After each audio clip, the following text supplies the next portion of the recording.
Welcome to the EpicureanFriends.com book review of A Few Days in Athens, a story about Epicurus and Epicurean philosophy. Please keep in mind that A Few Days in Athens is fictional, and the author is giving you her own interpretation of Epicurus.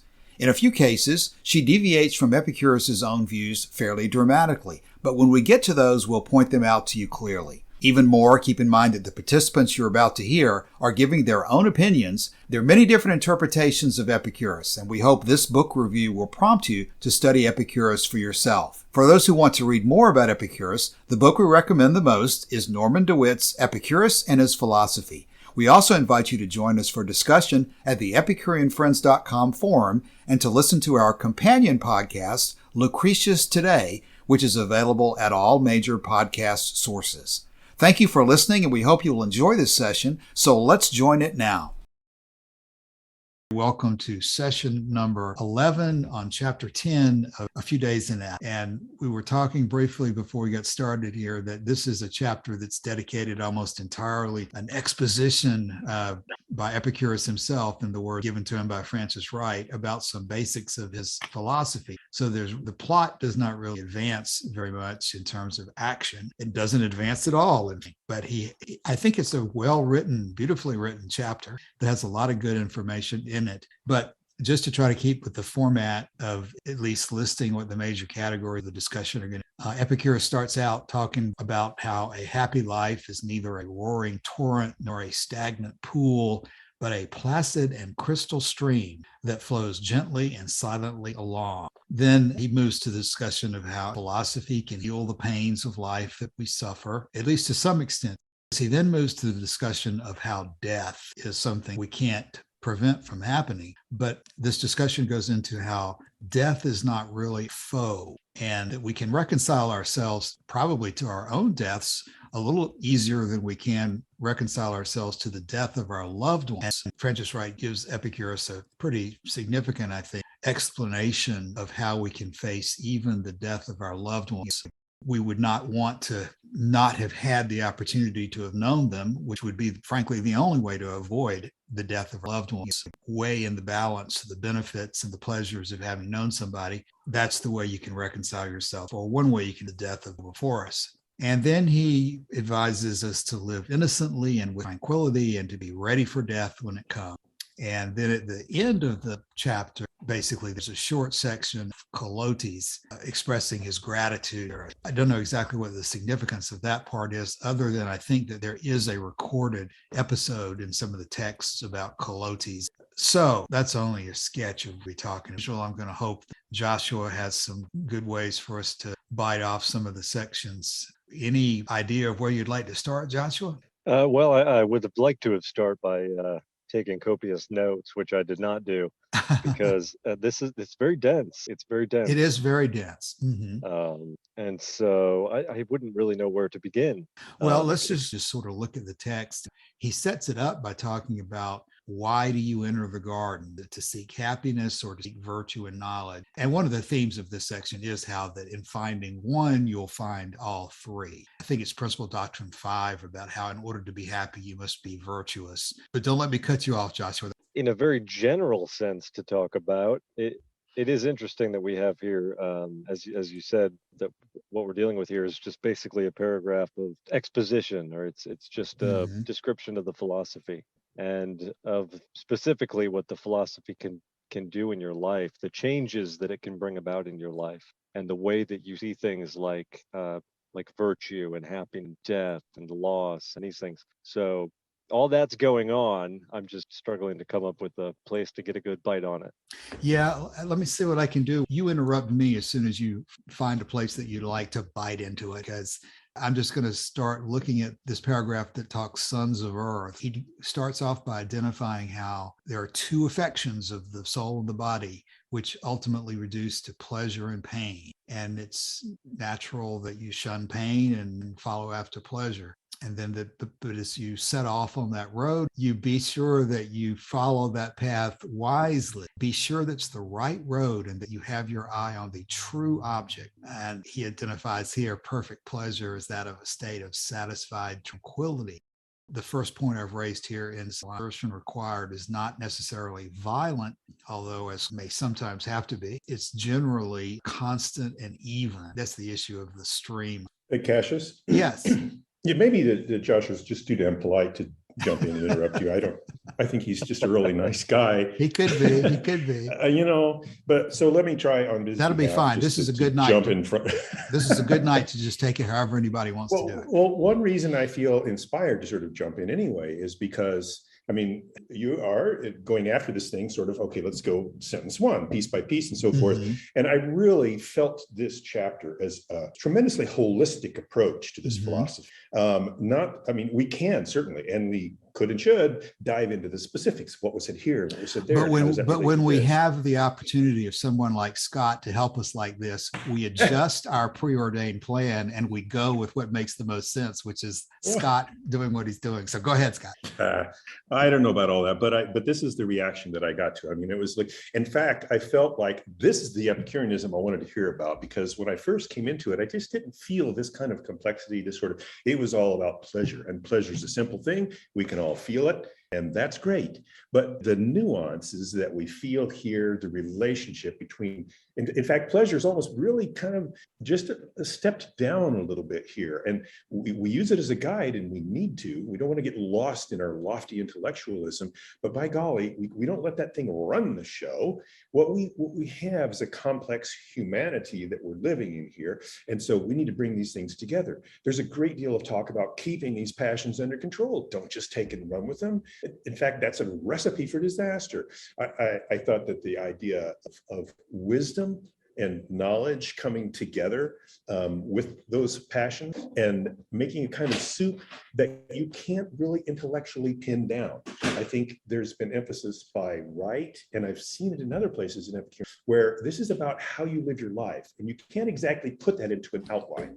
It just doesn't fit exactly. It just doesn't go like a syllogism. This is a skill that is a bringing together of the capabilities and the capacities of human beings, like they're listed in the way of these three things at the beginning. But we could, I think, as the paragraph goes on, it's broken out to more than just our affections and our prejudices, just those things. What a wonderful combination of things I felt from the whole chapter. So, before we really dove into some of the specifics, I wanted to kind of say that that's really how I felt this, and I'm very excited about this chapter. And a little side issue, there's a lot more in connection with the Buddhism background that I come from here than Epicureans might like to talk about. But okay, so there's that for what it's worth. I really enjoyed this milieu, this gestalt coming together in Epicurean philosophy. Let's see what other people say, but let me quickly respond to you there, Scott, by saying that a lot of the words that you used in that statement there were your feelings about it. And you said something to the effect that it can't be intellectually outlined and so forth. I believe you're right in those assertions. And ultimately, I wrestle all the time with what I think of some of the profound aspects of Epicurus, but I really do think in the end that one of them is this emphasis on feeling. And of course, pleasure is one of the two feelings. No combination of words on the page or the way you express it intellectually can, I think, really capture life itself, which is a feeling. So I just wanted to emphasize that part of it. But let's hear from Kevin. I was going to agree. Prudence or wisdom, or what Aristotle calls practical wisdom, isn't purely intellectual. It's not the scientia of just knowing the math of the world. It's what comes with the experience. It has to be the lived experience, and it has to be human, and it can't be put in, it literally can't be put into a syllogism, the way Scott said it, right? Practical wisdom or prudence is that virtue that comes from living your life and learning from your mistakes, that feeling you get for what the value of things really is, right? Mm-hmm. I was like that the paragraph after the one you start out with, the one that starts out sons of pleasure, right? He talks about the state of satisfied tranquility, and then he goes right into bodily pleasures and says, these can lead you the wrong way if you're not being wise, and you've got to figure it out, make your own value judgments as to what's actually going to give you that satisfied tranquility. Mm-hmm. And that can't come from, there's no amount of that, right? You can't spell out I can't spell out to my children, here's how much pleasure you need of this kind. You've got to feel it. Here's how Yeah. attached you should be to your friends. You've got to feel it, right? What I really liked about the middle and end of this chapter is where the Epicurus is saying suffering is part of life. It's part of the real pleasure you get from friendship, but it's Hey, going to now you're be. getting really Buddhist. Mhm. Wait a second. Get off this suffering topic. Wait a second. But I mean, because when I read through that, I wasn't seeing it as, well, I wasn't seeing it as Buddhist because I don't know Buddhist, but Well, I was seeing it as then I'm being really kind of silly. clearly, Sorry. this is the I'm not a Stoic. This is the difference with the Stoics. Yeah, Right. it's not 11th century medieval Yeah. logic, is it? No. That's underlying everything that's going on in this chapter. So yeah, it's fun. Right. As several times in the past, I've got several threads on the forum. As much as I would like to do it, because I don't like accounting necessarily, but I've always wanted to put together a spreadsheet, and I wanted to list two columns, pleasures on one side and pains on the other, and I wanted to come up with a way to quantify all these aspects of life and how to calculate which side is going to produce X amount of pleasure versus pain. And while I think that kind of exercise can be helpful, it just can never capture the result, because it's ultimately a feeling, and feeling is not a calculation or a formula. Yeah, and so in that regard, I also, like you, Cassius, I give Frances Wright so much credit for this chapter, because at once she's able to express this so powerfully, and yet not just get lost in ooey gooey feeling. You know, this is a concrete philosophy that is an approach to life, and so trying to balance that is kind of tricky, because definitely Epicureanism is not just about, oh, let's just, you know, feel good and be kind. I mean, there's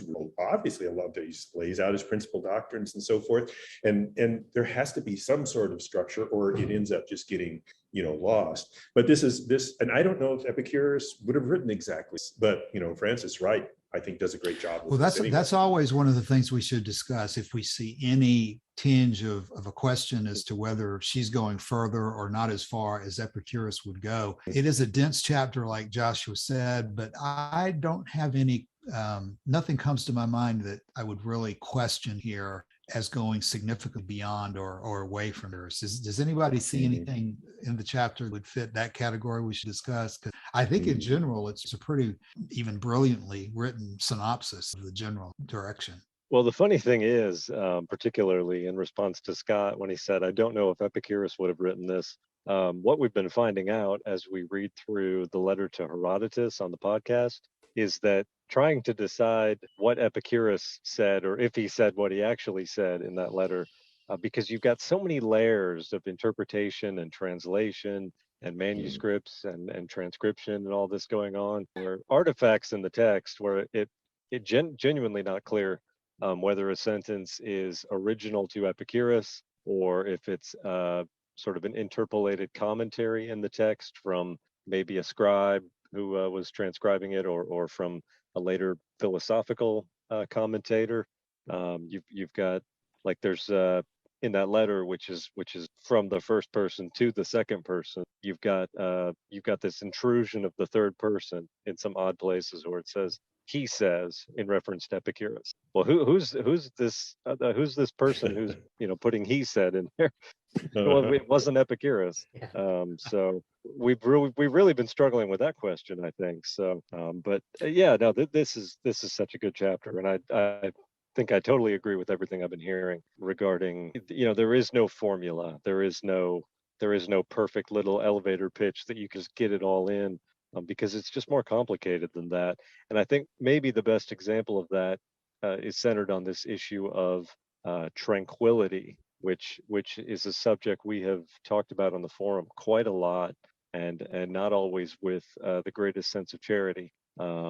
Maybe, Cassius, you'd have something to say about that, because if people go to the forum and they read through some past threads, particularly on the issue of tranquility, they're going to see a discussion of that topic that maybe puts things in harsher or starker terms than what you're seeing here. The whole issue of tranquility, what I tend to characterize it or slam it as sometimes being is it's not anesthesia. Anesthesia and apathy and other words that sometimes get blended in with stoicism is the negative aspect that some can interpret. For example, I'm looking in the middle of this paragraph, and Frances Wright has Epicurus say, "Ask and she will tell you that happiness is not found in tumult, but in tranquility." And then she says, "And that not the tranquility of indolence and inaction, but of a healthy contentment of body and soul." In that letter from Jefferson to William Short, I think he talks about indolent, and the Epicurus would not approve of just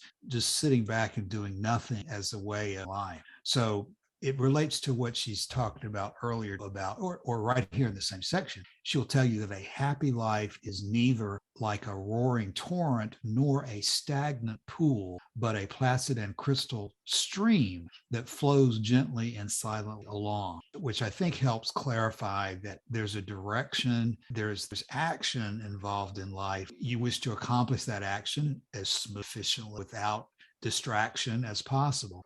In fact, when I like to talk about the aponia and an ataraxia, which I gather although I'm by no means the Greek expert, aponia ultimately means absence of pain, and ataraxia ultimately means absence of disturbance. And that doesn't mean that you're necessarily going to sit in one place and do nothing. You're going to do what it is you wish to do to achieve your pleasure in a way that has no pain associated and without disturbance. So this is something we do talk about a lot and have in the past. And again, I don't think anybody here probably needs to worry about misinterpreting that. And this would blend over, although I'm no expert in Buddhism either, this blends over probably into discussions of Buddhism as well, in terms of passivity, attempting to reconcile yourself to problems as opposed to fixing problems if they can be fixed. I don't want to go too far in slamming any other perspective. If somebody thinks that Epicurus is teaching total inaction, a life of just total contemplation without doing anything, I think there's a lot of reason to believe that's not the case. And Frances Wright here in chapter, I forget which of the ones it's coming up, it's going to be, it's 12 or 13. That's going to be the episode we've talked about previously about how Epicurus himself plunges into the stream to save the drowning Adea, who's part of it. So anyway, that's probably enough to cover that, at least in this group. I would agree with that, but I have a question. So it's just a tiny bit like setting up a straw man. We're saying tranquility, but not like this, passive and so forth. Well, yeah, that's the bad looking tranquility. So we don't want that. We want the good looking. But what about that, and I mean this question sincerely, I don't know, but tranquility is a great thing for people. It feels very nice and so forth. But it tends to be something that older people like and consider better, if I may. Younger people would say, I really don't have a whole lot of use for this tranquility. I think that a wonderful life is, yes, I don't want to meditate. So, I'm going to do extreme sports. I'm going to do this. I'm going to do this. And I have a great, fulfilling life. Don't tell me that tranquility is, so there's an awful lot of focus on tranquility in this chapter.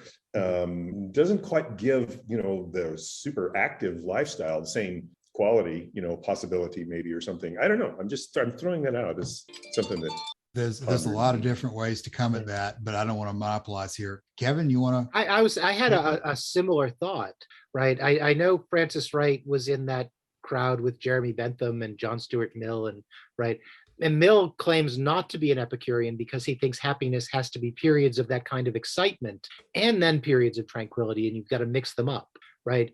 Mill seemed to think that this Epicurean tranquility, which isn't passive, but it's that sort of contentment of calmly going about your life, isn't enough. You need the occasional extreme sports to get the heart pumping.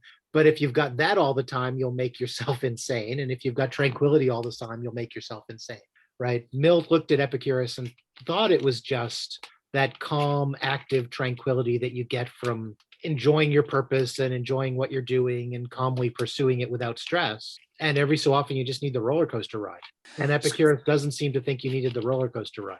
And I think that's one of the big issues in reading Epicurus and deciding what he really meant. There are sections, especially, Scott, we haven't gone over the letter to Menocius or Menicius, but there's certainly sections in there where he specifically says, by pleasure, we mean the absence of pain. Mhm. And if you focus on sentences like that and you focus on ataraxia, which a lot of commentators do, across the internet, there will be people who say, Epicurus believed that pleasure was the goal. But the next sentence out of their mouth is, but Epicurus had a funny definition of it. And they define pleasure as absent pain, which basically takes you down the road into anesthesia if you follow that by rote and without thinking about all the rest of the philosophy, at least in my view. I think you can take the entire rest of the philosophy and read that sentence in context, which I think is mostly accomplished by what Frances Wright here is talking about in terms of placid and crystal stream that is in fact flowing gently and silently along, but is not necessarily just, it's not standing still. It's just not an explosive mass of water that is uncontrolled. That was my thought reading this, though, that Mill said we needed rapids. And, and another way of looking at that, let me go ahead with this. Pleasure is, again, such a broad term. The pleasure of a 20-year-old person is going to be different in certain respects from the pleasure of an 80-year-old person. You're going to value different things at different stages in your life. And it may be when you're 80 years old, it's much more important for you not to experience the bodily pains that accumulate, which you don't really have when you're young. So I don't know that, again, that's a defect in Epicurean philosophy. I think it's just part of how the word pleasure is such a broad term that has to be understood broadly. Just like it said earlier in this section here, Epicurus ultimately reduces all feelings to pleasure and pain. And when you reduce every kind of good feeling to pleasure, you may quibble with his way of defining words, but he's basically telling you that everything in life that you find agreeable is pleasure, and everything in life that you find disagreeable to you is pain. And so understood in that way, with all the other aspects of I don't think it's really hard to come down to a reasonable construct. But so many people go straight to the letter to Menicius. They'll go straight to that paragraph. And by pleasure, we mean absence of pain. And as if he wrote nothing else his entire life, as if the philosophy has nothing else to say. By pleasure, we mean absence of pain. And they never get off that. Whereas we know for a fact that Epicurus was an extreme skateboarder, radically independent. We know he said, that famous line that Joshua may have to help me with about how he would not even know what the good is were it not for the pleasures of, what is it, Scott? Sex, food, sex, and rock and roll. Roll. Right. Rock and roll. That's right. Basically. There are occasions in the life of Epicurus in which he behaves in such a way as to not accrue to himself very much tranquility, but perhaps a little bit of, I don't know if I want to go say extreme sports, but when you teach things in the public sphere in a particular city that doesn't want to hear it, and you do it with such reckless abandon that you make that city too hot to hold you, and they basically run you out of town on a rail. That happened in Epicurus's life before he settled in Athens. So there's a time for tranquility, and there's a time for putting on the full armor of philosophy and going down that road. But it's just every time the word tranquility comes up, I just think it's always deserving of just a little bit of nuance as we consider it. And if you read the line that she introduces it in here, when you have brought your bodies and souls into a state of satisfied tranquility. This is another distinction with some other philosophy, is that the mind is not necessarily, a fortress within itself that's immune to what's going on outside. If you treat your body like a cynic, like the way they treat their bodies, living in a tub on the side of the road and doing the things they do and wearing, rough woolen, dirty cloaks and that kind of thing, you're playing the game on hard mode. You're not making it easy for yourself to get to the kind of pleasure or tranquility that Epicurus is talking about. You have to take care of your body. That's part of it. In the interest of sort of dividing up the time equally for tonight, why don't we move to the second paragraph, which is where I think the discussion that starts about how philosophy cannot change the laws of nature. And then she moves from that into discussing death, which I think is one of the most notable discussion. Okay, I believe, Cassius, you're saying what is the third paragraph, right?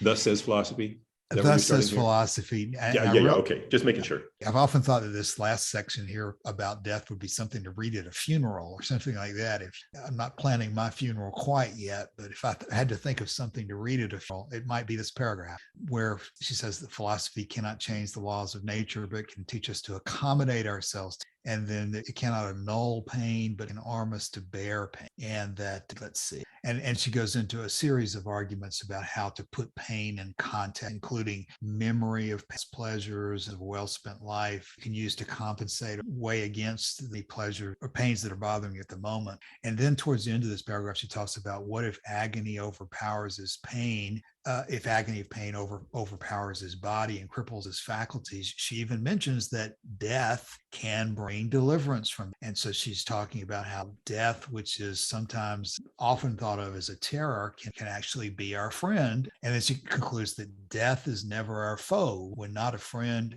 death is not indifferent. And she quotes the Epicurean phrase about where we are, death is not, and what is, we are not. And so there's nothing less, that sense of the word, which one of the frequent things to comment about there is I think she's really talking about the state of being dead is nothing less. If you're going to die in agony in some cancer ward in some hospital, I'd say, yes, that is significant. I want to avoid that if at all possible. But the state of being dead for eternity is not something we will be there to experience. And then again, just to set it up for the rest of the discussion, but there is yet a pain which the wisest and best of cannot escape. And all of us should recognize that what she's talking about is the sting of death is that before he aims at us, he may level the beloved of our soul, the father, the brother, child, the friend who've lived such great experiences in life. That actually hurts us more probably than our own death. And then he says, there are masters that will tell you it's unworthy of a man to mourn even here. But such, my son, speak not the truth of experience or philosophy, but sophistry. And so she talks about how deep the pain of a loved one's death can be to us. And then I think this next paragraph, should we then to avoid evil forego the good? Again, in order to avoid the pain of the death of a loved one, you'd have to simply never have had that loved one in the first place, because either you're going to die or he's going to. So that takes us almost to the chapter, that discussion there. So let me let somebody, Joshua. Well, the line I've got highlighted here is kind of a response to Kevin and John Stuart Mill. She says, were our body never subject to sickness, we might be insensible to the joy of health. So there is an element here that just a static field of, monochrome emotion is maybe not the best way to live, that in the peaks and valleys of human experience, that something even more enriching than just the peaks comes out because of the contrast of the valley. That's a very deep issue. One of these lines says, should we value the flower if it bloomed eternally, or the fruit if it always hung on the bough? You get some pretty deep issues about, is pain required in order to experience pleasure? And we've had some debates on the forum about that. And I do think that can be a kind of a dangerous river to navigate, that pain might be necessary. I don't ultimately think it's certainly part of life, and so it's natural and it is a part of life. But as far as the intellectual argument of whether pain has to exist in order to experience pleasure, I think that's a lot more troublesome. Kevin, that would be a great one for your commentary on. Is pain necessary in order to experience pleasure? Should we look upon pain as necessary? I don't think pain is necessary for experiencing pleasure, and I don't think the Epicureans could think that either, because from birth you're able to experience pleasure. But I think pain might be necessary for understanding and experiencing meaning. To really get why something is valuable, you kind of have to be without it at some point, right? Part of the pain of losing a loved one is from the contemplation of them not being there. And that doesn't even have to be a real pain for you to be able to think about it and imagine the experience, and you get that sense of meaning and value and even purpose from thinking through that. Does that make? Yeah.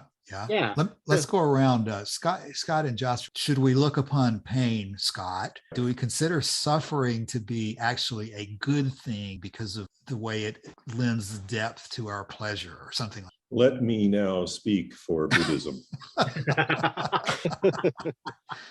So he said, so shall it be written. Yeah. So My relationship to this question has really changed, because I was very much of the mind that, no, you don't need darkness in order to see light, and you don't need pain in order to have pleasure, blah, blah. Although, as over the years, I must confess that I have started to change and move more in the direction of, yeah, actually, it is sort of required. In fact, to even imagine a completely pleasurable existence without any pain, first of all, really, really to stew on that one for a while. It seems to me like it doesn't make any sense. It wouldn't be possible. There would not be a pleasure, because if it was pleasurable all the time, it would be so de facto, it wouldn't be the same thing. But leaving that aside, whether or not it's really the case, I don't know for sure, but I have really started to move sort of in that direction. But certainly suffering itself and pain itself has a value. And some of that is being talked about here by Frances, that suffering itself gives us an opportunity to have value. There is sometimes, out of the deepest bad places that we get into, we have the opportunity to raise ourselves up and say hallelujah against all odds, against everything else that's going on. And there's something that happens in that that's really tremendous. Like some of the things I've done in my life that have been very challenging, like I did a run across the Grand Canyon rim to rim with my son, and now that was a brutal thing to do, and the training for it was brutal, but it wouldn't have made the same impact when I got to the end of that and said, oh my God, I have done this. That is a great kind of excitement that you can't do without the suffering. So, and in a similar way, kind of Frances Wright says, there may be actually kind of a value to suffering. So anyway, I'll stop there and just. Your turn, Joshua. That was good, Scott. Your turn, Joshua. I think on a more muted level, this is something that I encounter quite a lot, which is that I don't very often just drink water. This morning I had coffee, then I had Coca-Cola, now I'm drinking apple juice. I very rarely just drink water. But when I'm outside in 100-degree heat, water, it's like the best thing they've ever made. There you got water? Water? I want some water. I never ask for water, but cold water when it's really hot out and you're very, very thirsty, it impacts you differently, or you're just more sensible to it. So I don't know that you have to have pain to experience pleasure, but you have to have thirst to experience quenching thirst. So I think in particular cases, it is the case where you don't get the one without the other. I'm not prepared to make a general statement to that effect, but I think from a practical point of view, everybody's pretty much on the same page that, it's certainly an actual necessity of human existence, and to have to exert ourselves and endure some kinds of to survive.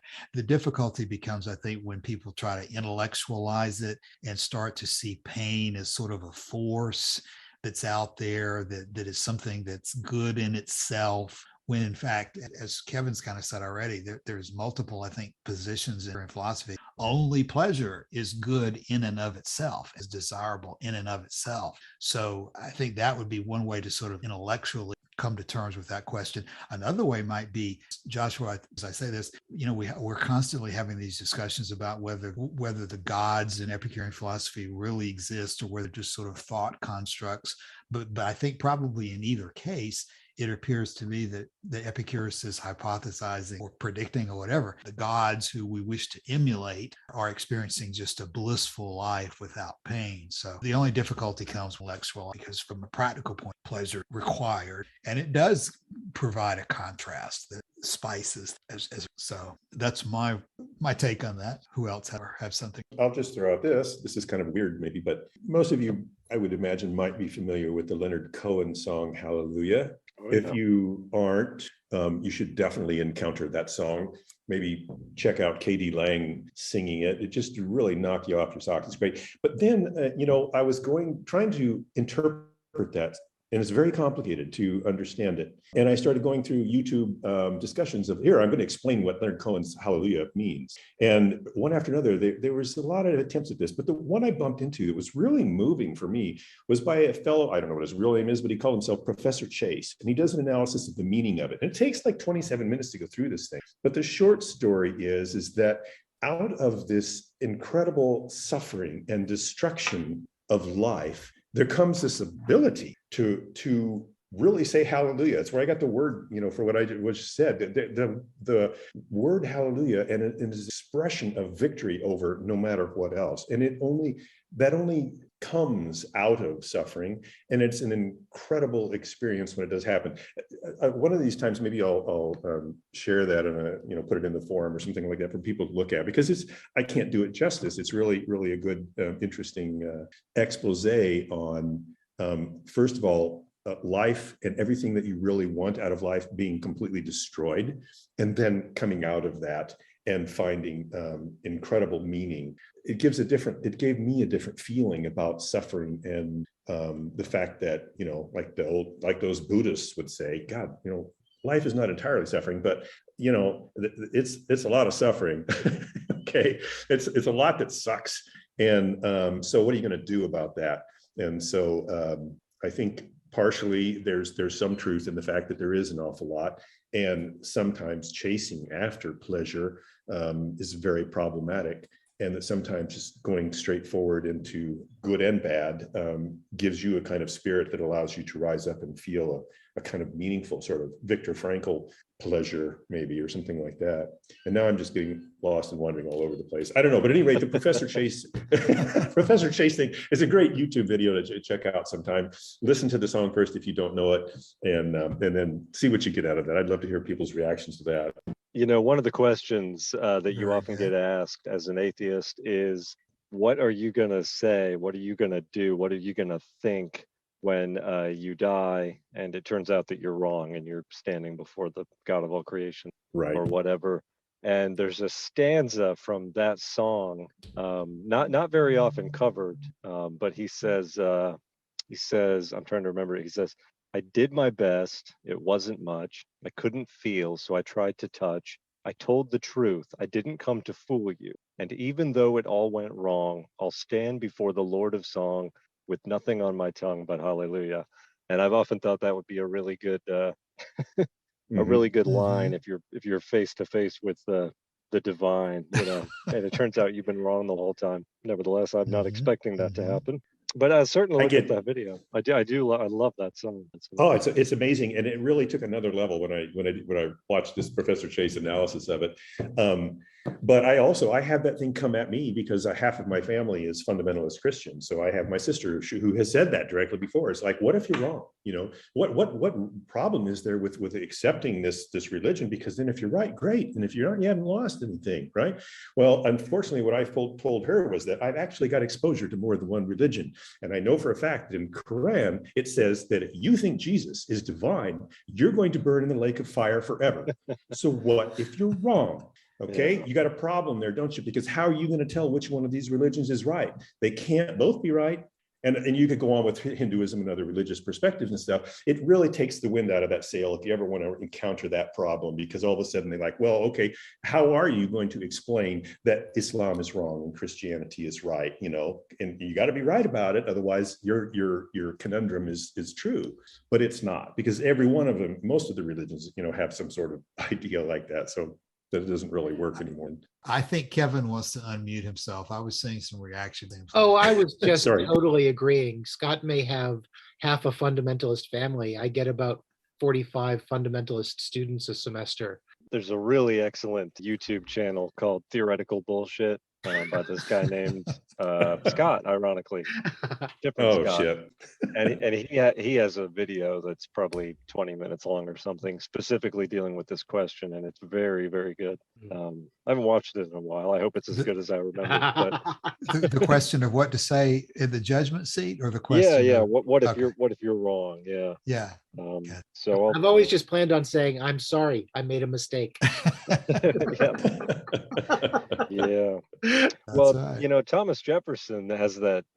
He wrote a letter to his who was it? His nephew or somebody, and he said, "Fix reason firmly in her seat, and call to her tribunal every fact and every opinion. Question with boldness even the existence of God, because if a God does exist, he must be flattered by reason much more than by faith," or something like that. So there was a Jefferson quote I had in my mind, Joshua, where he says something to the effect that we're responsible not for the rightness but the uprightness of positions on this. Great quote. That's from Jefferson, you said? It's either Jefferson or I may have it confused with Thomas Paine's, but I think it's one of these Jefferson rightness. Not sure about that one. It might well be true, but I'm very certain that the one I referenced is Jefferson writing to a junior relative. Okay, I've Cassius gone is out on a taking limb notes. here. Yeah, well, no, I'm trying to find that quote very quickly to make sure it's just not some totally. Cassius, I've got it for you. Where does it come from? Thomas Jefferson's letter to Peter Carr, 1787. Okay, what's the full quote? What's that? I'm looking at the brief quote from Google. I'm trying to bring up the. Yeah, I'm doing the same thing. I think that this is the same letter if I can find it. Yeah, it's everything I said before about fixing reason firmly in her seat. And he says, I repeat that you must lay aside all prejudice on both sides and neither believe nor reject anything because any other person or description of person have rejected or believed it. Your reason is the only oracle given you by heaven, and you are answerable not for the rightness, but uprightness of the decision. Yes, that's very good. That's that same letter to Carr, August the 10th, 1787. Okay, as we begin to come to the end of our hour, I am very pleased that I switched over and glanced quickly at the next chapter. And just as we finished talking about tranquility, next chapter is our much awaited rescue of the drowning Adea by Epicurus. So we did not have to wait much longer, but we will be discussing that next week. We will be taking action against the raging torrent. Okay, not in a rush to close this out, but we ought to talk about closing thoughts probably. Anybody have closing thoughts? Yeah, this is not just an intellectual exercise. Epicurean philosophy it's about life.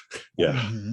And we were talking this morning, the whole issue of nihilism and despair and so forth. I think it's directly related to all of these issues as well. If you don't handle all that properly, just these people who are so conditioned from a religious point of view, when all this God is dead stuff and so forth, it's very sobering to think about it. Buddhism sometimes runs into this too. Sorry, go ahead, Josh.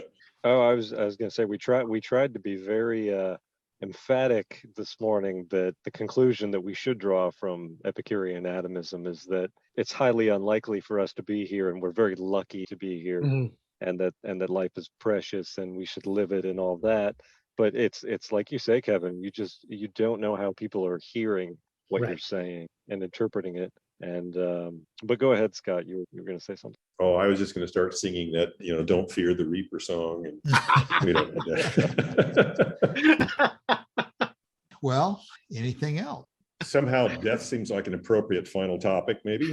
Listen, I'm going to take 2 more seconds. Kevin, you may have something that you could quickly throw in and enlighten us on that topic. But what we were discussing this morning, too, I was bringing up the relationship of Epicurus and Nietzsche, and how Nietzsche had some good things to say about Epicurus and Lucretius. And we were talking about nihilism. And am I correct that Nietzsche thought that his eternal recurrence is something of an antidote to nihilism? Does any of that ring a bell, or am I just totally off base? Or maybe Scott knows. Well, I'm just jumping in front, but yeah, Scott may know more than I do. I don't know much. I mean, I've read Nietzsche enough to know. Yes, absolutely. That is exactly.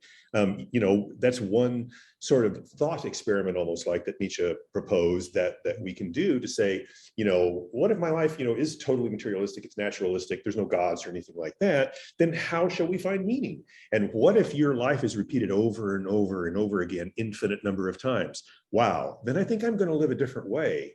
I'm not going to feel nihilism anymore. Well, I don't know that I understand the connection, Scott. Okay. Just because you're living in Groundhog Day, how does Groundhog Day produce meaning? Well, you have your choice now, Cassius. You're going to live so many more years. You can live them in misery and, wah, or you can raise up and say, by God, I'm going to do some worthwhile stuff and I'm going to have some fun, or I'm going to do whatever that's meaningful to me, so that since I have to live this an infinite number of times, I want to do stuff that's really good. Now I'm inspired because I want to do something that's worth repeating. Okay, I see.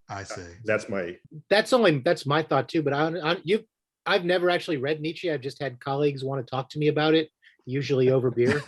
And I haven't read him either, so I was not helpful this morning on the podcast.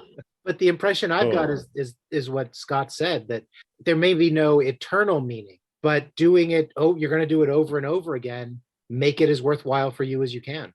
Yeah. Okay. That was Okay. that was the gist of it. And I mean, if you haven't read Nietzsche, don't. It's just depressing. No, actually, it is very negative. A lot of it. I mean, he's an incredibly psychologically insightful fellow, but it is really almost damaging, some of it, to read, to go into those depths of the psyche and fully, honestly, with candor, face off with all of it. But nonetheless, you can come out with some great value from it. The guy's brilliant, but he's not pleasant to read, I would say. In my Well, case, it's always summer. Go ahead. I was going to say, in my case, it's always summer. Always summer. When I have time to read, and I've never wanted to dive into it when it's beautiful outside. Well, one of the reasons it came up is because there is a reference in book 2 of Lucretius to this possibility that your atoms of your soul could, at some point in the future, come back in the same combination that they are today. So there's certain points of relevance. At any rate, thank you, Scott, for at least giving me the confidence that I was not totally off base in the way I described it. Okay, now anything else? Okay, well, hearing none and knowing that everybody is too polite to say they're bored out of their minds, let's go ahead and close for the night and come back next week. So thanks a lot. Good night, y'all. Thank you. Okay. Bye. Bye.